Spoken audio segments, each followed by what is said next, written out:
Things to all. இன்னைக்கு இந்த கிளாஸ்ல நான் போகிறது அக்கௌண்டிங் ஃபார் பார்ட்னர்ஷிப். அதாவது கூட்டாண்மை நிறுவனத்துல அவங்க எப்படி வந்து கணக்குகளை வந்து பராமரிச்சுட்டு வராங்க அப்படின்றத வந்து இந்த கான்செப்ட் கீழே நம்ம பார்ப்போம். ஃபர்ஸ்ட், பார்ட்னர்ஷிப்போட மீனிங். அதாவது பார்ட்னர்ஷிப்னா என்னன்னு நமக்கு ஒரு பேசிக் அண்டர்ஸ்டாண்டிங் இருக்கும். அதுபடி இப்போ பார்ட்னர்ஷிப்ன்றது ஒரு ரெண்டு மூணு பேர் இல்லை அதுக்கு மேலே இருக்க எத்தனையோ ஒரு பர்சன்ஸ் எல்லாம் ஒன்றா சேர்ந்து ஒரு பிஸ்னஸை ரன் பண்ணி அதுல இருந்து வர்ற ப்ராஃபிட் எல்லாத்தையும் அவங்களுக்குள்ள ஒரு ஆல்ரெடி ஒத்துக்கிட்ட ஒரு ரேஷியோல அல்லது ஈக்குவலா வந்து அவங்களுக்குள்ள ஷேர் பண்ணிக்கிட்டு வர்றதுதான் வந்து பார்ட்னர்ஷிப் அப்படின்னு சொல்லுவாங்க. இது ஜஸ்ட் ஒரு ரிலேஷன்ஷிப் ஆகும். இது வந்து ஒரு உறவு மாதிரியான ஒரு அமைப்பு தான் வந்து பார்ட்னர்ஷிப்னு சொல்லுவோம். இப்போ இதோட டெஃபினேஷன் எங்க கொடுத்துருக்காங்க அப்படின்னா, section 4 of Indian partnership act 1932. அதாவது இதுல இந்திய கூட்டாண்மை சட்டம் 1932 பிரிவு 4 படி என்ன சொல்றாங்கன்னா, கூட்டாண்மை என்பது எல்லோரும் சேர்ந்தோ அல்லது எல்லோருக்குமாக ஒருவரோ நடத்தும் தொழிலின் லாபத்தை பகிர்ந்து கொள்ள ஒப்புக்கொண்டவர்களிடையே நிலவும் உறவு ஆகும். அதாவது இந்த பார்ட்னர்ஷிப்ல ரெண்டு வே ஆஃப் இதுல வந்து பிசினஸ் எல்லாம் ரன் பண்ணுவாங்க. அதுல ஃபர்ஸ்ட் திங், அவங்க எல்லாரும் சேர்ந்து அந்த பிசினஸ் ரன் பண்ணுவாங்க. இல்ல அவங்க எல்லாருக்கும் சேர்ந்து ஒரு பர்சனை முன்னாடி நிறுத்தி அந்த ஒரு பர்சன் வந்து இவங்க எல்லாரையும் ரெப்ரசென்ட் பண்ணி அந்த பிசினஸை ரன் பண்ணுவாரு. இவங்களுக்குள்ள அந்த பிசினஸ்ல இருந்து வர ப்ராஃபிட்டை ஷேர் பண்ணிப்பாங்க. இந்த அவங்களுக்குள்ள இருக்கக்கூடிய மியூச்சுவல் அண்டர்ஸ்டாண்டிங் அந்த ரிலேஷன்ஷிப் தான் வந்து பார்ட்னர்ஷிப்னு சொல்லி section 4 of Indian partnership act 1932 டிஃபைன் பண்ணுது. ஓகே, அடுத்தது இந்த பார்ட்னர்ஷிப்ல வந்து என்னென்ன டேர்ம்ஸ் எல்லாம் வந்து இம்பார்ட்டண்டா இருக்கும். ரிலேட்டடான டேர்ம்ஸ் என்னன்னா, ஃபர்ஸ்ட் பார்ட்னர்ஷிப். பார்ட்னர்ஷிப்ன்றது இப்போ நம்ம முன்னாடி சொன்ன மாதிரி தான், ஒரு ரெண்டு அல்லது அதுக்கு மேற்பட்ட நபர்கள் ஒன்றா சேர்ந்து ஒரு வணிகத்தை நடத்தி ஒரு பிஸ்னஸ் ரன் பண்ணி அதுல இருந்து வர்ற லாபத்தை அவங்க ஏற்கனவே ஒப்புக்கொண்ட விகிதம், அதாவது அவங்க அக்ரி பண்ண ஒரு ரேஷியோ. இதுக்கு முன்னாடி பிஸ்னஸ் ரன் பண்றதுக்கு முன்னாடியே அவங்க வந்து ஒத்துப்பாங்க. ஓகே, நம்ம இனிமே வந்து ரன் பண்ண போற பிஸ்னஸுக்கு வந்து அதுல இருந்து வர ப்ராஃபிட்டை நம்ம 4 பேரோ இல்லை 5 பேரோ இந்தந்த ரேஷியோல எனக்கு இப்போ இவ்வளோ பர்சன்டேஜ் வேணும், மீதி இருக்க பர்சன்டேஜ் உனக்கு இவ்வளோ, அந்த மாதிரி அவங்க ஆல்ரெடி அக்ரி பண்ணிக்கிட்ட ஒரு ரேஷியோல வந்து பிரிச்சுக்கிறதுக்கு பேர் தான் வந்து பார்ட்னர்ஷிப். இதுல அடுத்து பார்ட்னர்னா யாரு, ஃபர்ம்னா என்ன அப்படின்னு. இப்போ பார்ட்னர்ன்றது பார்ட்னர்ஷிப்ல இன்வால்வ் ஆயிருக்க ஒவ்வொரு இண்டிவிஜுவலும் நம்ம பார்ட்னர்ஸ்ன்னு சொல்லுவோம். அவங்கள தமிழ்ல கூட்டாளிகள்னு சொல்லுவோம். ஓகேவா? இப்போ நிறுவனம் அல்லது ஃபர்ம்ன்றது அந்த எல்லா கூட்டாளிகளும் ஒன்னா சேர்ந்து நடத்தக்கூடிய அந்த ஒரு பிசினஸ், அந்த ஒரு ஆர்கனைசேஷன் இருக்கும்ல, அதை தான் வந்து நம்ம ஃபர்ம் அல்லது நிறுவனம்னு சொல்றோம். இது வந்து கூட்டாண்மை நிறுவனம். ஓகேவா? அதே மாதிரி ஃபர்மோட நேம் என்னவா இருக்கும்னா, அந்த வணிகம் எந்த பெயரில் நடத்தப்படுகிறது அதுவே அந்த நிறுவனத்தின் பெயராக அழைக்கப்படுகிறது. அதாவது எந்த பேரை வச்சு நம்ம அந்த பிசினஸ் ரன் பண்ண போறோமோ அதுதான் வந்து அந்த கம்பெனி, அந்த நிறுவனத்தோட அந்த ஃபர்மோட பேரு அப்படின்னு சொல்லுவாங்க. ஓகே, அடுத்தது வந்து இப்போ நேச்சர் ஆஃப் அ பார்ட்னர்ஷிப். இப்போ பார்ட்னர்ஷிப்னா என்னன்னு பார்த்ததுக்கு அப்புறம் அந்த பார்ட்னர்ஷிப் ஒவ்வொரு பாயிண்ட் ஆஃப் வியூலையும் எப்படி வந்து நம்ம அதை எடுத்துக்கலாம் அப்படின்னு பார்க்கும்போது, ஃபர்ஸ்ட் அக்கௌண்டிங் வியூ பாயிண்ட். இப்போ அக்கௌண்டிங் அதாவது கணக்கியல் கண்ணோட்டத்துல நம்ம பார்க்கும்பொழுது கூட்டாண்மை வந்து கூட்டாளிகளிடமிருந்து வேறுபட்ட ஒண்ணு. அதாவது the partnership is separate from its partners. அதாவது இதுபடி ஏன் இதை வந்து கூட்டாளிகள் வேற கூட்டாண்மை வேற அப்படின்னு சொல்றாங்கன்னா, ஒரு அக்கௌண்ட்ஸ் மெயின்டைன் பண்ணும்போது, அதாவது கணக்குகளை வந்து பராமரிக்கும் போது அவங்க வந்து கூட்டாளிகளுக்குன்னு தனிப்பட்ட ஒரு கணக்கையும் கூட்டாண்மை நிறுவனத்துக்குன்னு சொல்லி ஒரு கணக்கையும் வந்து அவங்க தனித்தனியா மெயின்டைன் பண்ணுவாங்க. இது ரெண்டும் வந்து ஒரே கணக்கா இருக்காது. ஸோ இங்க வந்து என்ன சொல்றாங்கன்னா, இந்த கணக்கியல் கண்ணோட்டப்படி பார்ட்னர்ஸ் வந்து வேற, பார்ட்னர்ஷிப் வேற. ஓகேவா? அடுத்து லீகல் பாயிண்ட் ஆஃப் வியூ, அதாவது சட்டப்படி சட்டத்தோட கண்ணோட்டத்துல வந்து கூட்டாளிகளும் கூட்டாண்மையும் வேற வேற இல்லைன்னு சொல்றாங்க. இது ஏன் அப்படி சொல்றாங்கன்னா, ஒரு கூட்டாண்மை நிறுவனம், அதாவது ஒரு பார்ட்னர்ஷிப் ஃபார்ம் இருக்கு. அந்த பார்ட்னர்ஷிப் ஃபார்ம்ல இப்போ ஒரு பர்சன், யாராவது ஒரு இண்டிவிஜுவலோ இல்லை ஏதாவது ஒரு கம்பெனியோ ஒரு கேஸ் ஃபைல் பண்றாங்க, ஒரு சூட் வந்து ஒரு கோர்ட்டு முன்னாடி நம்ம போடும் பொழுது அங்க இருக்கக்கூடிய பார்ட்னர்ஸ் தான் வந்து அந்த பார்ட்னர்ஷிப் ஃபார்முக்கு வந்து லயபிள் ஆவாங்க. அதாவது அந்த கூட்டாளிகள் தான் வந்து அந்த கூட்டாண்மை நிறுவனத்துக்கு பொறுப்பெடுத்துக்கிட்டு அவங்க சட்டத்துக்கு முன்னாடி போய் நிற்க வேண்டிய ஒரு நிலை வந்து உருவாகும். ஸோ சட்டத்தோட கண்ணோட்டப்படி கூட்டாண்மையும் கூட்டாளிகளும் வேற வேற கிடையாது. ஓகேவா? அடுத்ததா பார்ட்னர்ஷிப்போட ஃபீச்சர்ஸ், அம்சங்கள். அதாவது பார்ட்னர்ஷிப்ல என்னென்னலாம் இருக்கணும்? ஃபர்ஸ்ட், 2 பேர் மினிமம் இருக்கணும், இல்லை அதுக்கு மேல இருக்க பர்சன்ஸ் இருக்கணும். அடுத்து அக்ரிமெண்ட். அக்ரிமெண்ட்ல என்னன்னா, இப்போ நம்ம இந்த ரேஷியோல வந்து நம்ம ஷேரை வந்து ப்ராஃபிட்டை வந்து ஷேர் பண்ணிக்கலாம். இந்த பிஸ்னஸை நம்ம நடத்துறோம். இதுல இருந்து இவ்வளவு பார்ட்னர்ஸ் நம்ம 4 பேர் சேர்ந்து இருக்கோம். இல்ல புதுசா வரவங்களை நம்ம எப்படி அட்மிட் பண்ண போறோம், அதுல இருக்க இன்ட்ரெஸ்ட் ரேஷியோஸ் எல்லாம் என்னென்ன, இந்த மாதிரி விஷயங்கள் எல்லாத்தையும் முன்னாடியே ஒரு ரிட்டன் டாக்குமெண்டா எடுத்து ஃபைல் பண்ணி வைக்கிறது தான் அக்ரிமெண்ட். ஓகேவா? அடுத்து லீகல் பிஸ்னஸ். லீகல் பிஸ்னஸ் என்னன்னா, அவங்க சட்டப்படி ஒரு வணிகத்தை மேற்கொள்ளணும். அதாவது அவங்க கம்பெனின்னு ஒரு பார்ட்னர்ஷிப் ஃபேர்ம்னு ஆரம்பிக்கிறாங்க அப்படின்னும் போது, வெறும் பார்ட்னர்ஷிப் அங்க இருக்கும் பொழுது எந்த ஒரு லாபங்களும் வந்து அரைஸ் ஆகாது.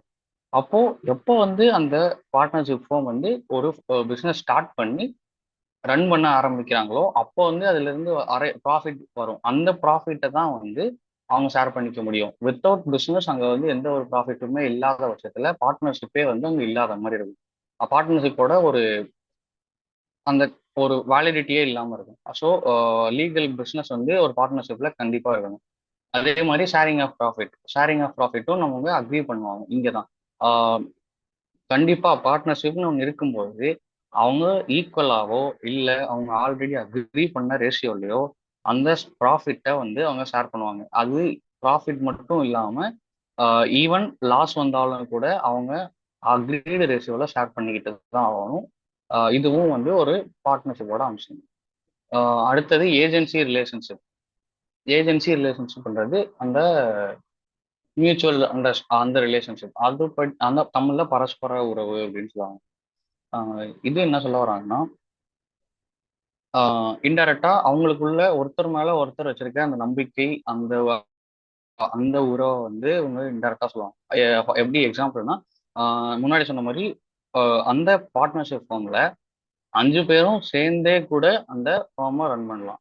ஆர்எல்ஸ் அந்த அஞ்சு பேர்ல ஒருத்தர் முன்னாடி வந்து நின்று அவர் வந்து அந்த ஃபார்மை எடுத்து நடத்தலாம், அந்த பிசினஸ் எடுத்து நடத்தலாம். ஓகேவா? மற்ற பார்ட்னர்ஸ் வந்து அதை அக்ரி பண்ணுவாங்க. ஓகே, இது வந்து நீ நடத்தி எங்க சார்வா, இதுல வர்ற ப்ராஃபிட்டை வந்து நம்ம ஷேர் பண்ணிக்கலாம் அப்படின்னு சொல்லி அவங்க அக்ரி பண்ணதுக்கு அப்புறம் அந்த ஒரு பார்ட்னர் வந்து பிசினஸ் எடுத்து ரன் பண்ணுவார். ஓகேவா? இதுதான் வந்து features of partnership. 2 or more persons இருக்கணும், அக்ரிமெண்ட் இருக்கணும், லீகல் பிஸ்னஸ் இருக்கணும், ஷேரிங் ஆஃப் ப்ராஃபிட் அங்கே இருக்கணும், ப்ளஸ் அந்த ஏஜென்சி ரிலேஷன்ஷிப், அந்த அவங்களுக்குள்ள இருக்க பரஸ்பர உறவு. ஓகேவா? அடுத்தது இதுல 2 or more பர்சன்ஸ்.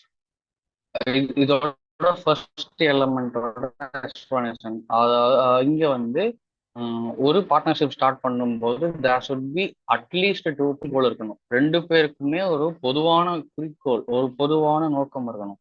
அவங்களோட ஒரு மோட்டிவ், அவங்களோட நோக்கம் வந்து எதை நோக்கி இருக்கணும்னா, ஒரு பிஸ்னஸ் நம்ம ரன் பண்றோம், அதுல வர ப்ராஃபிட்டை நம்ம 2 பேரும் ஷேர் பண்ணிக்கிறோம். ஓகேவா? இதுதான் வந்து ஒரு பார்ட்னர்ஷிப்போட ஃபர்ஸ்ட் ஸ்டேஜ். அவங்க 2 பேர் வந்து நம்ம அவங்களுக்குள்ள ஒரு காமன் கோல் இருந்து அவங்க அதை ஸ்டார்ட் பண்ணலான்ற ஒரு ஐடியாலஜிக்குள்ள வருவாங்க. ஓகே, இது இப்போ லிமிட் வந்து 50 மெம்பர்ஸ் வந்து மேக்ஸிமம் பார்ட்னர்ஸா இருக்கலாம். பட் அந்த section 464 of the companies act 2013, இந்திய நிறுவனங்கள் சட்டம் நிறுமச் சட்டம் 2013, இதன் பிரிவு 464 படி ஒரு நிறுவனத்துல அதிகபட்ச எண்ணிக்கை, அதாவது மேக்சிமம் நம்பர் ஆஃப் பார்ட்னர்ஸ் எவ்வளவு இருக்கணும்ன்றத சென்ட்ரல் கவர்மெண்ட், மத்திய அரசு வந்து அதை நிர்ணயிக்கிறதுக்கான ஒரு அதிகாரம் வந்து இருக்குது அப்படின்னு இந்த செக்ஷன் சொல்றாங்க. அதாவது இப்போ என்னன்னா, எவ்வளவு மேக்ஸிமம் நம்பர்ஸ் இருக்கணும்ன்றத இந்த செக்ஷன் படி சென்ட்ரல் கவர்மெண்ட் அவங்க வந்து டிக்ளேர் பண்ணலாம், அவங்க வந்து அவங்க ப்ரிஸ்கிரைப் பண்ணலாம் அப்படின்றத இந்த செக்ஷன் வந்து சொல்லுது. ஓகேவா? பட் இப்போ இருக்கிறது 50 மெம்பர்ஸ் தான் வந்து மேக்ஸிமம். ஓகே, அடுத்த எலமெண்ட் வந்து அக்ரிமெண்ட். நான் சொன்ன மாதிரி அது வந்து ஒரு ரிட்டன் டாக்குமெண்ட்டாகவும் இருக்கலாம், அல்லது ஒரு பேச்சு வடிவிலோ இருக்கலாம், எழுத்து வடிவிலோ இருக்கலாம். ஓகேவா? இதுல ஒரு ரிட்டன் டாக்குமெண்ட்டுக்கு ஒரு மோர் வேலிடிட்டி கிடைக்கும். ஏன்னா இப்போ ஒரு பேச்சு வழக்குல ஒரு 2 பேர் உட்காந்து பேசி அவங்க ஒரு இதை ரன் பண்ணும்போது ஃபியூச்சர்ல ஒரு டிஸ்பியூட் வரும்போது அதே நபர் அதே பர்சன் இல்லையே நான் அதை அன்னைக்கு நான் சொல்லலை அப்படின்னு சொல்றதுக்கான வாய்ப்பு இருந்ததுன்னா அங்க ஒரு பெரிய டிஸ்பியூட் கிரியேட் ஆகும். அவங்களுக்குள்ள ஒரு பெரிய பிரச்சனை வரும். இதை அவங்க சால்வ் பண்றது கஷ்டமா இருக்கும். எப்போன்னா அது வந்து ஒரு ஓரல் அக்ரிமெண்டா இருக்கும்போது, அதாவது பேச்சு வழக்குல இருக்கக்கூடிய ஒரு அக்ரிமெண்டா இருக்கும்போது. இதுவே அவங்க எழுத்து வடிவில் ஒரு அக்ரிமெண்ட் போட்டாங்க, ரிட்டன் அக்ரிமெண்டா இருக்கு அப்படிங்கும்போது அது வந்து நம்ம எவ்வளோ டைம் ஆனாலும் அதை வந்து மாற்ற முடியாது. அவங்க ஆல்ரெடி அக்ரி பண்ணி போட்ட சைன் பண்ணி அதை வந்து ரெஜிஸ்டர் பண்ணி வச்ச ஒரு அக்ரிமெண்ட் தான் இருக்கும்போது அவங்க வந்து எந்த ஒரு டிஸ்பியூட் வந்தாலும் ஈஸியாக ரிசால்வ் பண்ணிக்கலாம். ஓகேவா? இதனால மோஸ்ட் ஆஃப் தி ஃபார்ம் வந்து ரிட்டன் காமனாகவே ரிட்டன் அக்ரிமெண்ட்டுக்கு வந்து வேல்யூ அதிகமாக இருக்கும். நெக்ஸ்ட் வந்து பிஸ்னஸ். நான் சொன்ன ரீசன் தான். ஒரு பார்ட்னர்ஷிப்னு இருக்கும்போது அவங்க எந்த ஒரு பிஸ்னஸுமே கேரி பண்ணலை அப்படின்னா அங்கே எந்த ஒரு ப்ராஃபிட்டுமே கிடையாது. ஸோ பார்ட்னர்ஸ் வந்து ஒன்றா இருக்கணும்னு அவசியம் இல்லை, பார்ட்னர்ஷிப் ஃபார்ம் வந்து கிரியேட் பண்ணணும்னு அவசியம் இருக்காது. அப்போ இதெல்லாம் கிரியேட் பண்றாங்க அப்படின்னா கண்டிப்பா அங்க ஒரு பிசினஸ் வந்து ரன் ஆகணும். அப்பதான் ப்ராஃபிட் கிடைக்கும், அப்பதான் அவங்க ஷேர் பண்ணிக்க முடியும் அவங்க இந்த பார்ட்னர்ஷிப் படி. ஓகேவா? அடுத்தது மியூச்சுவல் ஏஜென்சி. நான் சொன்ன மாதிரி எல்லாரும் சேர்ந்து, இப்போ ஃபார் எக்ஸாம்பிள் 5 பேர் இருப்பாங்க அப்படின்னா 5 பேரும் சேர்ந்தே அந்த கம்பெனியை கூட நடத்தலாம். இல்ல எனக்கு பதிலா நீங்கள்லாம் சேர்ந்து நடத்துங்கன்னு சொல்லி யாராவது ஒருத்தரை முன்னாடி நிறுத்தி அவரை பிசினஸை ரன் பண்ண சொல்லலாம். ஓகேவா? இது வந்து மியூச்சுவல் ஏஜென்சி. ஓகேவா? இதுதான் வந்து பார்ட்னர்ஷிப்போட features. 2 or more persons agreement, அதுக்கப்புறம் அவங்களுக்குள்ள இருக்க பரஸ்பர மியூச்சுவல் ஏஜென்சி, அப்புறம் ப்ராஃபிட் ஷேரிங், அதுக்கப்புறம் பிஸ்னஸ். இது எல்லாமே வந்து இதோட அம்சங்கள். ஷேரிங் ஆஃப் ப்ராஃபிட் அவங்க வந்து அவங்க அக்ரி பண்ணியிருக்காங்க இந்த அக்ரிமெண்ட்ல அப்படின்னா ஈக்குவலா, சாரி, அவங்க அக்ரி பண்ண ரேஷியோல வந்து அவங்க ஷேர் பண்ணிப்பாங்க. பட் அவங்க அக்ரிமெண்ட்ல இல்ல, அவங்க முன்னாடி பேசிக்கிட்டதுல எந்த ஒரு மென்ஷனுமே இல்லை. நம்ம இவ்வளவுதான் ஷேர் பண்ணிக்க போறோம், நீ இவ்வளவு எடுத்துக்க போற, நான் இவ்வளவு எடுத்துக்க போறேன்னு அவங்களுக்குள்ள ஒரு அக்ரிமெண்ட் இல்லை அப்படின்னும் போது அதை வந்து அவங்க ஈக்குவலா ஷேர் பண்ணிக்கணும் அப்படின்னு சொல்லி partnership act 19, sorry, partnership act வந்து செக்ஷன் 13 வந்து இதை எக்ஸ்பிளைன் பண்ணும். அதை வந்து பின்னாடி இப்போ அடுத்த டாபிக்ல வந்து அந்த செக்ஷன் 13 சொல்லுவோம். இப்போ லைபிலிட்டி ஆஃப் அ பார்ட்னர்ஸ் இந்த கான்செப்டுக்கு இல்லை, ஒரு கம்பெனி ஒரு பார்ட்னர்ஷிப்ல மொத்தம் ஜென்ரலா காமன் கேட்டகரியில 2 வரும். ஒன்று ஜென்ரல் பார்ட்னர்ஷிப், இன்னொன்று லிமிடெட் லைபிலிட்டி பார்ட்னர்ஷிப். ஜென்ரல் பார்ட்னர்ஷிப்போட இன்னொரு பேர் வந்து அன்லிமிட்டெட் லைபிலிட்டி. அதை வந்து ஜென்ரலா தே டோன்ட் மென்ஷன், அதை வந்து அன்லிமிட்டட்னு சொல்ல மாட்டாங்க. அதாவது பார்ட்னர்ஷிப் படி ஒரு பர்சன் அவங்களோட இன்வெஸ்ட் பண்ண முதலையும் தாண்டி ஒரு நிறுவனம் இன்சால்வெண்ட் ஆகுது, அல்லது அந்த நிறுவனம் வந்து ஒரு க்ளோசர் ஆகுது, அந்த நிறுவனம் வந்து டிசால்வ் ஆகுது அப்படின்னும் பொழுது அவங்களோட அந்த நிறுவனத்தோட கடனை அடைக்க முடியல, அந்த சொத்துக்கள் வந்து போதுமானதா இல்லை அப்படின்னும் போது அந்த பார்ட்னர்ஸ் அவங்களோட சொந்த சொத்துக்களை கூட அந்த நிறுவனத்தோட கடனுக்கு ஈடா கொடுக்க வேண்டிய பொறுப்பு வரும். அது வந்து இந்த பார்ட்னர்ஷிப், ஜென்ரல் பார்ட்னர்ஷிப், அன்லிமிடெட் பார்ட்னர்ஷிப்ல வந்துடும். அதனாலதான் அது வந்து அன்லிமிட்டெட் லயபிலிட்டி பார்ட்னர்ஷிப்னு சொல்லுவாங்க. இதோட இந்த பொறுப்பு வந்து வரையறுக்கப்படாதது.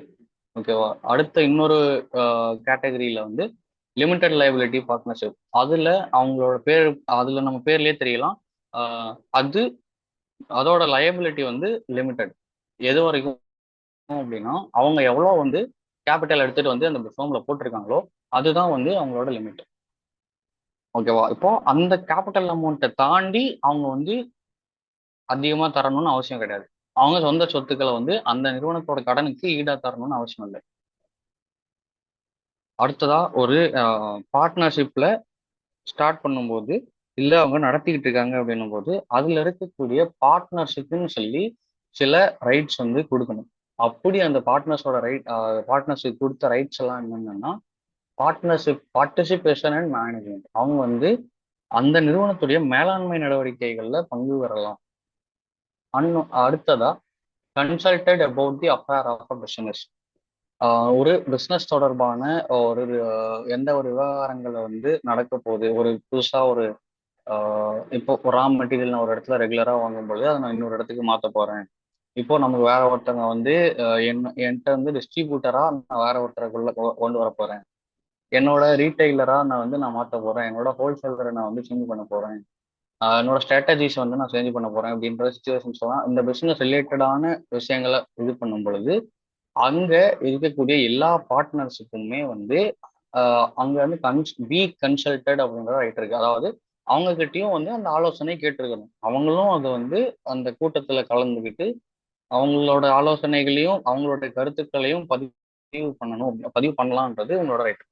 ஓகே, அடுத்து inspect the books of account and have a copy of it. அதாவது அவங்களோட நிறுவனத்துல அவங்க ரெகுலரா பராமரிச்சுட்டு வர்ற அந்த நிறுவனத்துடைய கணக்குகளையும் பார்க்கறதுக்கும் அதை வந்து ஒரு காப்பி அதோட எடுத்துக்கிறதுக்கான ரைட் வந்து அவங்களுக்கு இருக்கு. எல்லா பார்ட்னருக்குமே இருக்கு. அவங்க அக்ரி பண்ணிட்டாங்க அப்படின்னா அந்த ரேஷியோல உங்க ப்ராஃபிட் கொடுக்கணுன்ற கேட்கறதுக்கான ரைட் இருக்கு. அவங்க கொடுக்கல, அக்ரி பண்ணல அப்படின்னா ஈக்குவலா ஷேர் பண்ண ஈக்குவலான இதை கேட்கறதுக்கான ரைட்டும் இருக்கு. ப்ளஸ் அவங்களோட ஒரு admission of a new partner நடக்குது. இப்போ ஒரு புதுசா ஒரு பார்ட்னர் உள்ள வரணும்னா ஆஸ் அ பார்ட்னரா இப்போ அந்த ஒரு பர்சன் வந்து எனக்கு இவங்களை உள்ள சேர்க்கறதுக்கான விருப்பம் இல்லை அப்படின்னு அவங்க சொன்னாங்கன்னா அந்த பார்ட்னரோட அந்த முடிவை வந்து மற்ற பார்ட்னர்ஸ் வந்து கண்டிப்பா கன்சிடர் பண்ணும். அவரை வந்து டிஸ்அலோவ் பண்றதுக்கான ரைட் வந்து இந்த பார்ட்னருக்கு இருக்கு. அடுத்து retirement of from a firm. ரிட்டையர்மெண்ட்ன்றது ஓய்வு. அவங்க வந்து எப்போ வேணா அந்த ஃபேர்மை விட்டு விலகிக்கலாம். அவங்க எப்போ நினைக்கிற நேரத்துல வந்து அந்த ஃபேர்மை விட்டு விலகிக்கலாம் அப்படின்ற ஒரு ரைட் இருக்கு. ப்ளஸ் இண்டம்னிஃபிகேஷன். இண்டம்னிஃபிகேஷன் அப்படின்னா என்னன்னா ஒரு இழப்பு அல்லது ஒரு லாஸ் ஏற்பட்டிருக்கு எனக்கு அப்படின்னும் போது அதை வந்து இழப்பீடு கட்டுறது, அதாவது ஈடு செய்யறது. அது இப்போ இந்த இதுக்கு கீழே ஒரு பார்ட்னர் வந்து கம்பெனிக்காக ஒரு செலவு பண்ணியிருக்காங்க. இப்போ ஃபார் எக்ஸாம்பிள் நான் இப்போ கம்பெனிக்காக ஒரு டீல் பேசுறதுக்காக ஒரு இடத்துக்கு நான் டிரான்ஸ்போர்ட் போறேன் அப்படின்னும் போது அங்க இருக்க அதுல வர டிரான்ஸ்போர்ட் சார்ஜஸ், அந்த டிரான்ஸ்போர்ட்டேஷன் காஸ்ட்டை வந்து அந்த கம்பெனி அந்த பார்ட்னருக்கு வந்து இண்டம்னிஃபை பண்ணணும். அந்த இதை வந்து அவர் அந்த காசை கேட்கறதுக்கான ரைட் அவருக்கு இருக்கு. ஏன்னா அதை அவர் சொந்த செலவுக்காக பண்ணல, கம்பெனியோட பர்பஸ்க்காக அவரோட சொந்த காசை போட்டிருக்காரு. ஸோ அவருக்கு வந்து அந்த கம்பெனி அவரோட காசு திரும்ப கொடுக்கணுன்றது இங்க கம்பெனிக்கான ஒரு லைபிலிட்டி. அப்போ கம்பெனிக்கு லைபிலிட்டி இருக்கும்போது இவருக்கு அது ரைட்டா மாறும். இதுதான் வந்து ரைட்ஸ் ஆஃப் பார்ட்னர்ஸ். அடுத்தது வந்து பார்ட்னர்ஷிப் டீடு. ஒரு பார்ட்னர்ஷிப் டீட்ல என்னென்னலாம் இருக்கும் அப்படின்னா அந்த டேர்ம்ஸ் அண்ட் கண்டிஷன்ஸ், என்னென்னலாம் நிபந்தனைகள் இருக்க போகுது, என்னென்னலாம் நீ பண்ணணும் ஒரு பார்ட்னரா அப்படின்றது. ப்ளஸ் அந்த எல்லா பார்ட்னர்ஸும் அதை சைன் பண்ணணும். அதை வந்து ஒரு ரிட்டன் டாக்குமெண்ட்டாக இருக்கும். அப்புறம் இந்த பார்ட்னர்ஷிப் டீடுக்கு வந்து provisions of a Indian partnership act 1932, இந்திய கூட்டாண்மை சட்டத்துடைய பிரிவுகள் எல்லாமே வந்து இந்த பார்ட்னர்ஷிப் டீடு இல்லாத நேரத்தில் அப்ளை பண்ணிக்கலாம்.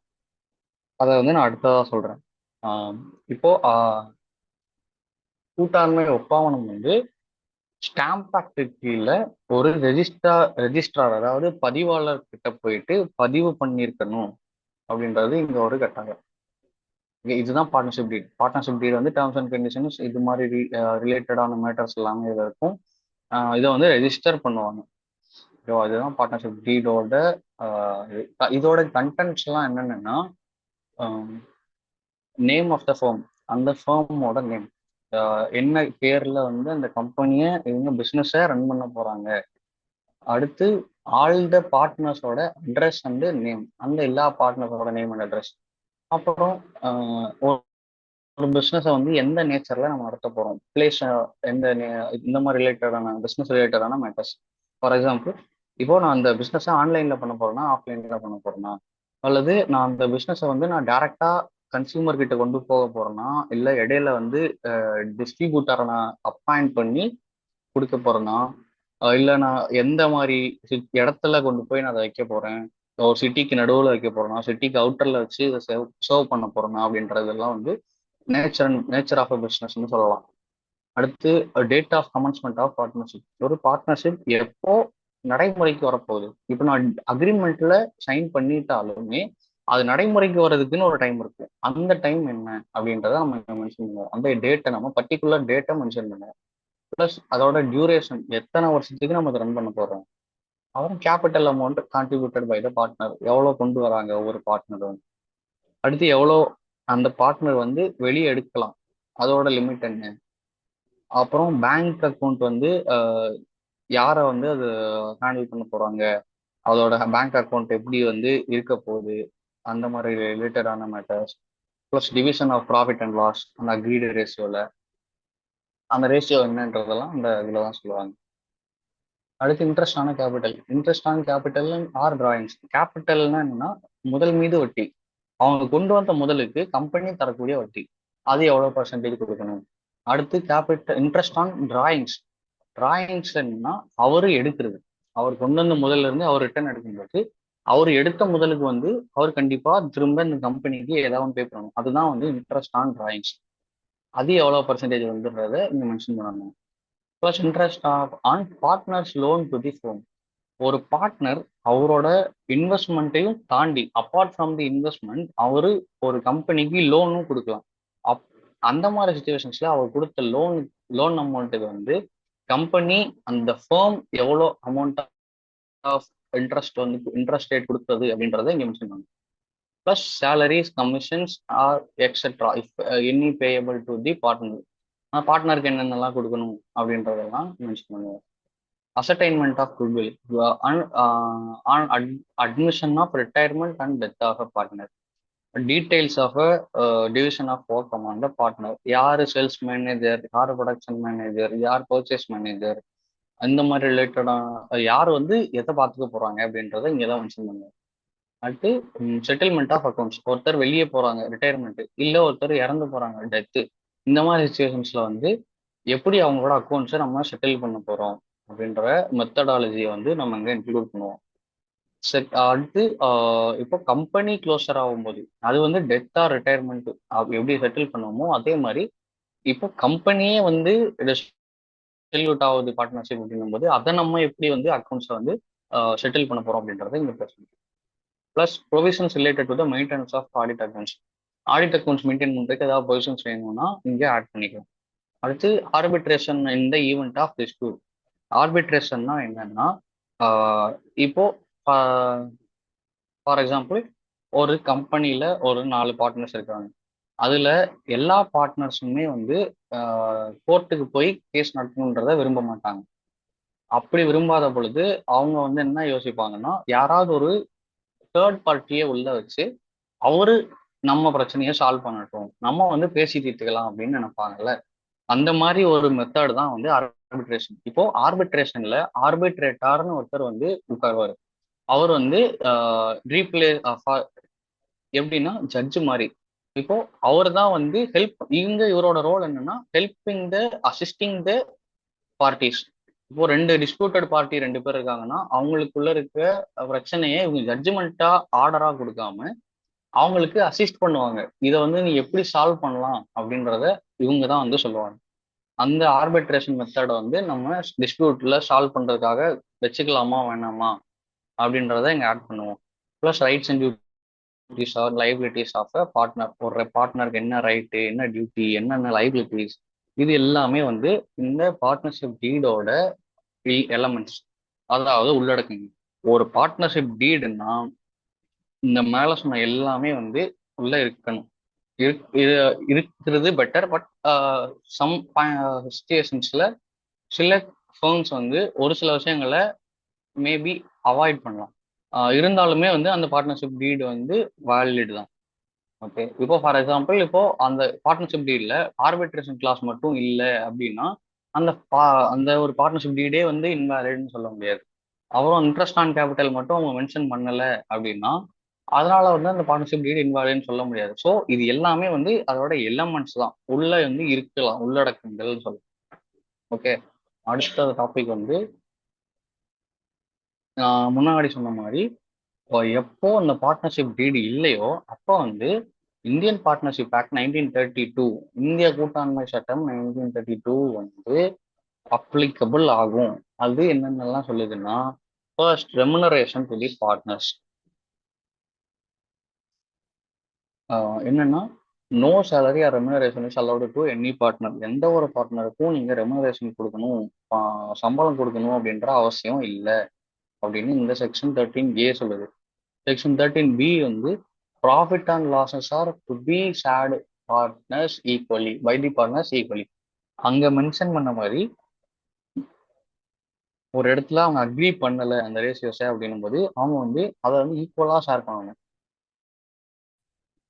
அதை வந்து செக்ஷன் 13B வந்து மேண்டேட் பண்ணுது. அடுத்து இன்ட்ரெஸ்ட் ஆன் கேபிட்டல். அவங்க ஒரு பார்ட்னர் கொண்டு வந்த கேபிட்டல் மேல அந்த ஃபோம் வந்து உங்களுக்கு இன்ட்ரெஸ்ட் கொடுக்கணுன்ற அவசியம் இல்லை.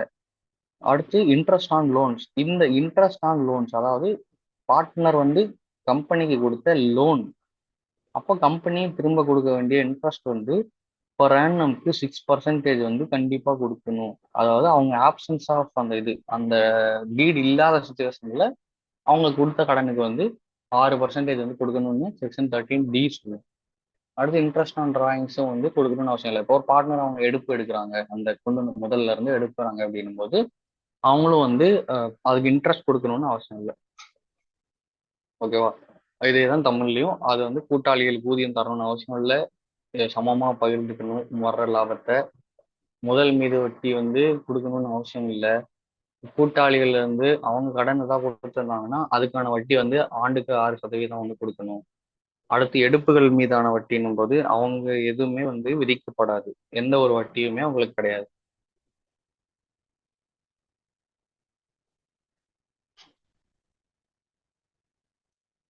அடுத்ததா ஒரு சின்ன கான்செப்ட். இதுல வந்து ஒரு பார்ட்னர் வந்து ஒரு கம்பெனியோட அந்த ஃபேமோட நேமை யூஸ் பண்ணி ஒரு ப்ராஃபிட் கிடையுது. அந்த பார்ட்னருக்கு வர்ற ப்ராஃபிட்டை, அதாவது அந்த ஃபேமோட பேரை யூஸ் பண்ணும் பொழுது வர ப்ராஃபிட்டை அவருக்கு கொண்டு வந்து அந்த ஃபேமுக்கு தான் கொடுக்கணும் அப்படின்றது ஒரு கண்டிஷன். ஓகே, அந்த பிஸ்னஸோட நேமை யூஸ் பண்ணி வர்ற 250,000 ப்ராஃபிட்ஸை அவங்க ஃபேமுக்கு கொடுக்கணும். Okay, if profit is earned by a partner from any transaction of the firm or from of the use of the firm's property or business connection. அந்த ஃபேமோட பிஸ்னஸ் கனெக்ஷன், அதாவது அந்த கூட்டாளிகள், இப்போ அந்த கம்பெனி எங்கெங்கெல்லாம் கனெக்ஷன் வச்சிருக்கோ அதை யூஸ் பண்றது, அந்த கம்பெனி எங்கெங்கெல்லாம் அந்த கம்பெனியோட ப்ராப்பர்ட்டிஸ் யூஸ் பண்றது, அந்த டிரான்சாக்ஷன் அந்த கம்பெனி ரிலேட்டடான டிரான்சாக்ஷன் ஏதாவது பண்றோம் அப்படின்னும் போது இந்த மாதிரி சுச்சுவேஷன்ஸ்லாம் வரக்கூடிய ப்ராஃபிட்ஸை வந்து கரெக்டாக கொண்டு வந்து ஃபேமுக்கு கொடுக்கணும், ஃபேமுக்கு பே பண்ணணுன்றது அவரோட டியூட்டி. ஓகே, இப்போ பார்ட்னர்ஷிப்னா என்னன்னு பார்த்துட்டோம், பார்ட்னர்ஷிப் டீடு என்னன்னு பார்த்துட்டோம், அதுல என்னென்னலாம் இருக்கணும் அப்படின்றதெல்லாம் பார்த்துட்டோம். பார்ட்னர்ஷிப் டீடு இல்லைன்னா அப்போ என்ன பண்ணணும்னு பார்த்துட்டோம். இப்போ அடுத்ததா அந்த பார்ட்னர்ஸோட அக்கௌண்ட்ஸ் எப்படி மெயின்டைன் பண்ணணுன்றதை பார்ப்போம். இப்போ எதுக்காக பார்ட்னர்ஷிப்புக்கு வந்து அக்கௌண்ட்ஸ் மெயின்டைன் பண்ணணும் அப்படின்னா, ஃபர்ஸ்ட் அவங்களோட கேபிட்டல் அக்கௌண்ட்டை வந்து நம்ம ரெகுலராக ஒரு சிஸ்டமேட்டிக் ஃபார்மேட்ல கொண்டு வரதுக்காக இதை அக்கௌண்டிங் ஃபார்மேட்ல எடுத்துட்டு போவோம். அதே மாதிரி அவங்களோட ப்ராஃபிட் அண்ட் லாஸ் வந்து எப்படி ஈக்குவலா டிஸ்ட்ரிபியூட் ஆகுதா இல்லை எப்படி டிஸ்ட்ரிபியூட் ஆகுன்றதை நம்ம ட்ராக் பண்றதுக்கு ஈஸியா இருக்கும். அடுத்து பாஸ்ட்ல ஏதாவது ஒரு ப்ராஃபிட்டை தப்பா வந்து அட்ஜஸ்ட் பண்ணியிருக்காங்க அப்படின்னா அதை வந்து எப்படி சரி பண்றது அப்படின்றதுக்கான வழிமுறைகளை கண்டுபிடிக்க முடியும். அது அடுத்ததா இப்படி ஒரு ஃபேம் வந்து ஒரு கூட்டாண்மை பார்ட்னர்ஷிப் ஃபேம் வந்து ரெகுலரா அக்கௌண்ட் மெயின்டைன் பண்ணும் பொழுது அவங்க ஒரு கம்பெனி ஒரு சிக்காகும் பொழுது, அதாவது ஒரு ஒரு சரியில்லாத நிலைமை, ஒரு டீகன்ஸ்ட்ரக்ட் ஆகும் பொழுது அவங்க வந்து அதை ரீகன்ஸ்ட்ரக்ஷன் பண்றதுக்காக இது ஹெல்ப் பண்ணும். தே கேன் ஐடென்டிஃபை அங்கே என்ன பிரச்சனை போயிட்டு இருக்கு, எங்க வந்து லேக் ஆகுது அப்படின்றத வந்து அந்த கம்பெனியோட அக்கௌண்ட்ஸ், அந்த ஃபேமோட அக்கௌண்ட்ஸை பார்த்தாலே they can identify what is the problem and it's solution. Okay, இதுதான் வந்து ஒரு கம்பெனி ஏன் வந்து ஒரு ஃபேம் வந்து பார்ட்னர்ஷிப் ஃபேம் வந்து ஏன் அக்கௌண்ட்டை மெயின்டைன் பண்ணுன்றதுக்கான ரீசன். ஓகே, இப்போ இந்த ஃபேம் வந்து எந்தெந்த வகையில எந்தெந்த வழிமுறைகள்ல அக்கௌண்ட்ஸ் மெயின்டைன் பண்ணலாம் அப்படின்னா மொத்தம் 2 வகையா இருக்கு. நிலை முதல் முறை, அது வந்து ஃபிக்ஸட் கேபிட்டல் மெத்தட். அடுத்ததா ரெண்டாவதா முதல் முறை மாறுபடும் முதல் முறை, அது வந்து ஃபிளக்சுவேட்டிங் கேபிட்டல் மெத்தட். இப்போ ஃபிக்ஸட் கேபிட்டல்ல வந்து பாத்தீங்கன்னா கேபிட்டல் அக்கௌண்ட் கரண்ட் அக்கௌண்ட் ரெண்டு வந்து மெயின்டைன் பண்ணுவாங்க. பட் ஃபிளக்சுவேட்டிங் கேபிட்டல்ல வந்து ஆஹ், ஒரே ஒரு அக்கௌண்ட் தான், அது வந்து ஒன்லி கேபிட்டல் அக்கௌண்ட் மட்டும் தான் மெயின்டைன் பண்ணுவாங்க. Okay. இப்போ இது படி பார்த்தோம்னா 2 மெத்தட், நிலை முதல் மாறுபடும் முறை. இப்போ நிலை முதல் முறைப்படி மொத்தம் 2 கணக்கு. முதல் கணக்குல என்னென்னலாம் வரும்னா, அந்த கூட்டாளி உள்ள வரும்போது எவ்வளவு முதல் கொண்டு வந்தாரு, எவ்வளவு முதல்ல ரிட்டர்ன் எடுத்தாரு, எவ்வளவு முதல் அடிஷ்னலா கொண்டு வந்தாரு, அந்த மாதிரி ரிலேட்டடான மேட்டர்ஸ் எல்லாமே வந்து முதல் கணக்குல கொடுத்துருவோம், பர்டிகுலர்ஸ் எல்லாம். அடுத்து மற்ற கண்டென்ட்டான அந்த சேலரி ஆஃப் அ பார்ட்னர், அவங்களுக்கு கொடுத்த கமிஷன், எவ்வளவு கழிவு, இது மாதிரியான விஷயங்கள் எல்லாமே வந்து நடப்பு கணக்குல எடுத்துட்டு போவாங்க. இதை எப்படி மெயின்டைன் பண்ணுவாங்க? இப்போ பார்ட்னரோட இப்போ நிலை முதல் முறையில் ஒரு பார்ட்னரோட கேபிட்டல் அக்கௌண்டோட என்ட்ரிஸ் எப்படி இருக்கும்னா, பேலன்ஸ் வந்து கிரெடிட் சைடில் வைப்பாங்க. இங்கே வந்து கேபிட்டல் அடிஷ்னலாக கொண்டு வந்தாங்க அப்படின்னா கிரெடிட் சைடு வைப்போம். அதுவே அவங்க வித்ட்ராவல் பண்ணுறாங்க, அதாவது திரும்ப எடுத்துக்கிறாங்க அப்படின்னா அப்போ அதை நம்ம டெபிட் பண்ணுவோம். டெபிட் சைடில் நம்ம வந்து என்ட்ரி பண்ணுவோம். இது கூட்டாளிகளின் முதல் கணக்குப்படி அதான் ரொக்கமா இப்போ வந்து அடிஷ்னல் முதல் கூடுதல் முதல் கொண்டு வந்தாங்கன்னா நம்ம ரொக்கத்துல கொண்டு வராங்களா இல்ல வங்கியா கொண்டு வராங்களான்றத நம்ம வந்து மென்ஷன் பண்ணணும். ஸோ கூடுதல் முதல் வரும் பொழுது வரவு பக்கமும் நிரந்தரமா அவங்க திரும்ப எடுக்கும் பொழுது பற்று பக்கமும் வந்து நம்ம உள்ளிடணும். அதை அடுத்து பார்ட்னரோட கரண்ட் அக்கௌண்ட்ல என்னென்ன வரும், அங்க மேல சொன்ன கேபிட்டல் டிரான்சாக்ஷன் போக மற்ற எல்லா டிரான்சாக்ஷனுமே கரண்ட் அக்கௌண்ட்ல வரும். For example, interest on capital, salary, commission, இது plus profit and loss account. Appropriation அக்கௌண்ட்ல ப்ராஃபிட் வந்தா கிரெடிட் சைடு, அதுவே லாஸா வந்தா டெபிட் சைடு. இப்போ மேலே சொன்னது எல்லாமே வந்து கிரெடிட் சைடில் நம்ம இருப்போம். டெபிட் சைடில் பார்த்தோம்னா drawings into interest on drawings இருக்கும். இப்போ இது ரெண்டுமே வந்து டெபிட் சைட் என்ட்ரி கொடுவோம். ப்ளஸ் நான் முன்னாடி சொன்ன மாதிரி ப்ராஃபிட் அண்ட் லாஸ் அப்ராப்ரியேஷன் அக்கௌண்ட்ல லாஸ் காட்டுச்சுன்னா அதை வந்து நம்ம டெபிட் சைடில் என்ட்ரி கொடுக்கணும். ஓகே, இதுதான் வந்து ஒரு பார்ட்னரோட கூட்டாளியோட நடப்பு கணக்கு, அதாவது மாறும் நிலை முதல் படி, சாரி நிலையான முதல் முறைப்படி, முதல்ல ஃபர்ஸ்ட் மெத்தட் படி இப்படிதான் வந்து 2 கணக்கை வந்து அவங்க ஃபாலோ பண்ணுவாங்க. ஓகே, தமிழ்ல இது எடுப்பு மீது வட்டி. எடுப்புகள் வந்து பற்று பக்கமும், முதல் மீது வட்டியும் ஊதியம் கழிவு லாப நட்ட பதிவு கணக்குல லாபம் வந்துச்சுன்னாலோ வரவு பக்கம் இருக்கும். ஓகே, அதுவே நட்டம் வந்ததுன்னா பற்று பக்கம்.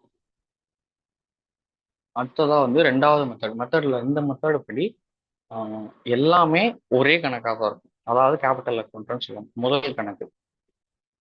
முதல் கணக்கோட வரவு பக்கத்துல என்னென்னலாம் வரும்னா, மேல அடிஷ்னல் கேபிட்டல், ஃபர்ஸ்ட் நம்ம அந்த கேபிட்டல் அக்கௌண்ட்ல பார்த்தோம்ல இந்த மாதிரி அடிஷ்னல் கேபிட்டல் கொண்டு வந்தா கிரெடிட் சைடு.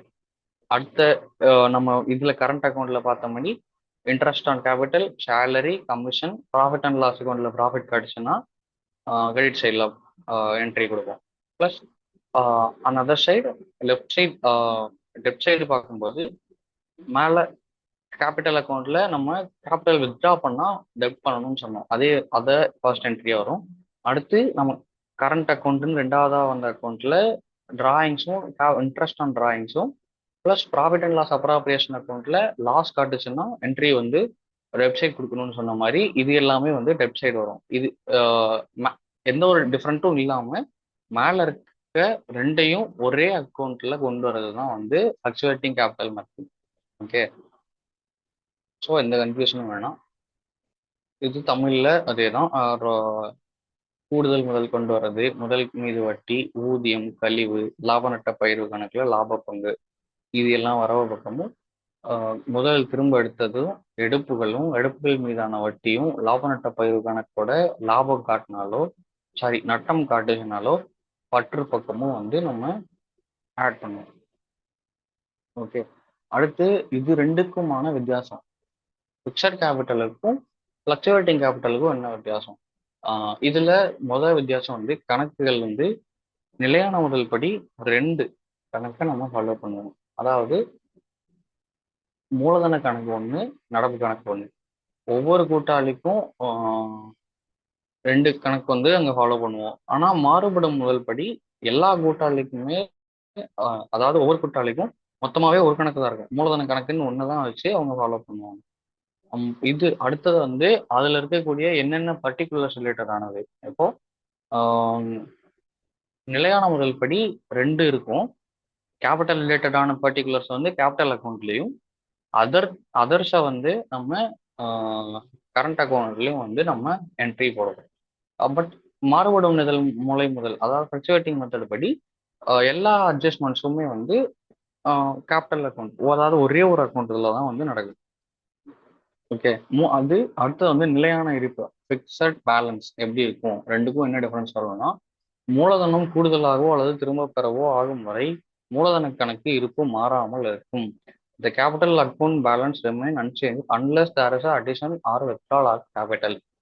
இப்போ இந்த மூலதன கணக்கு படி, இந்த ஃபிக்ஸட் கேபிட்டல் படி எப்போ ஒரு கூடுதல் முதல் வருது, இல்ல அந்த முதல்ல வந்து ரிட்டர்ன் எடுக்கிறாங்க அப்படின்ற இது நடக்காத வரைக்குமே அந்த கேபிட்டல் வந்து சேஞ்ச் ஆகாம அப்படியே இருக்கும். பட் ஃப்ளக்சுவேட்டிங் மெத்தட் படி அது வந்து ஒவ்வொரு சுச்சுவேஷனுக்கு ஏற்ற மாதிரி ஒவ்வொரு ஆண்டுக்கு ஆண்டு வந்து மாறுபட்டுக்கிட்டே வரும். ஓகேவா? அடுத்து வரவு இருப்பு எப்படி வந்து கிரெடிட்ல பேலன்ஸ் காட்டும் அப்படின்னா, மூலதன கணக்குகள் வந்து எப்பவுமே வந்து வரவிருப்பை தான் காட்டும். ஓகேவா? பட் இந்த மாறுபடும் முதல் படி இது சில நேரம் டெபிட் சைட்ல வந்து பற்று பக்கத்துலயும் வந்து இருப்பை வந்து காட்டலாம். ஏன்னா இந்த மூலதனம் வந்து எப்பவுமே கம்பெனில இருந்துகிட்டே இருக்கும். ஸோ வந்து மேக்சிமம் இதுல வந்து வரவிருப்பு கிரெடிட் சைட்ல தான் வந்து காட்டும். பட் மாறுபடும் முதல் படி நம்ம கேபிட்டல் பர்டிகுலர்ஸ் மட்டும் இல்லாம மற்ற எல்லாத்தையுமே ஆட் பண்ணுவோம். ஸோ அதுல இருக்க எல்லா அட்ஜஸ்ட்மெண்ட்டும் நடக்கும் பொழுது மேபி அது வந்து டெபிட் சைட்லயும் வந்து இருப்பை காட்டுறதுக்கான சான்சஸ் இருக்கு. ஓகே. இவ்வளவுதான் வந்து இன்னைக்கான டாபிக்ஸ். அதாவது பார்ட்னர்ஷிப்னா என்னன்னு பார்த்தாச்சு, பார்ட்னர்ஷிப்போட எசென்சியல்ஸ் என்னென்னு பார்த்தாச்சு, அதோட எலமெண்ட்ஸ் பார்த்தாச்சு, அதாவது அவங்களோட அம்சம், பார்ட்னர்ஷிப்போட கூட்டாண்மையோட அம்சங்கள் பார்த்தாச்சு. அடுத்து பார்ட்னர்ஷிப் டீடுன்னா என்னன்னு பார்த்தோம், டீட்ல என்னென்னலாம் எலமெண்ட்ஸ் வரும்னு பார்த்துட்டோம்.